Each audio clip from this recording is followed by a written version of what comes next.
Emergency Chennai திமுகவினருக்கு நடைபெற்ற கொடுமைகள் அப்படின்னாலே அதில் தவிர்க்க முடியாத பெயர் அந்த வித்யாசாகர் அப்படிங்கிறது.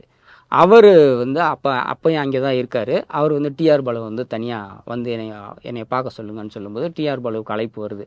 அங்கே இருக்கக்கூடிய முக ஸ்டாலின்லேருந்து சம்பந்தம்லேருந்து சிட்டி பாபுலேருந்து எல்லா பேரும் என்ன நினைக்கிறாங்கன்னா முரசொலி மாறன் கூட அங்கே தான் இருக்கார்.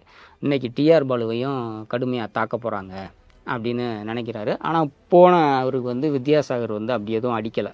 அவர் ரொம்ப மரியாதையாக பேசிட்டு வெளியில் வர்ற தகவல்கள்லாம் பொய், நான் வந்து உள்ள அவங்கள சித்திரவதை பண்ணலை, எனக்கு விருப்பமும் இல்லை, மேலேருந்து வந்த சில உத்தரவு இங்கே வேறு சிலர் தான் பண்ணாங்க, நான் பண்ணலை அப்படிங்கிற மாதிரி ஒரு தன்னிலை விளக்கம் தான் கொடுக்குறாரு. அது வந்து மற்ற அந்த சிறைக்குள்ளே இருந்த சிட்டி பாபு, முக ஸ்டாலின், முரசொலி மாறன் எல்லாருக்கும் ஆச்சரியம். எங்களையெல்லாம் அடித்து அவ்வளோ சித்திரவதை பண்ணால் உன்கிட்ட வந்து இவ்வளவு சகஜமாக பேசி அனுப்பிச்சா என்னையா பண்ணன்னு கேட்குறாங்க. இவர் நானும் ஒன்றும் பண்ணலை, அவர் வந்து தன்னிலை விளக்கம் தான் கொடுக்குறாரு அப்படின்னாங்க. அதன் பிறகு அந்த சிறை வாழ்க்கை சுமூகம் ஆயிடுது. இவர் சிறைக்கு வரும்போது அவருடைய மனைவி ரேணுகா தேவி அவங்க வந்து அப்போ மாசமாக இருக்கிற நேரம், சிறையில் இவர் ஓராண்டு காலம் சிறையில் இருக்கிறாரு. அந்த காலகட்டத்தில் தான் அவங்களுக்கு குழந்தையே பிறந்து சிறையில் தான் போய் அந்த குழந்தையை காட்டுறாங்க. அந்த குழந்தை தான் வந்து இன்னைக்கு இருக்கக்கூடிய தொழில்துறை அமைச்சர் டிஆர்பி ராஜா.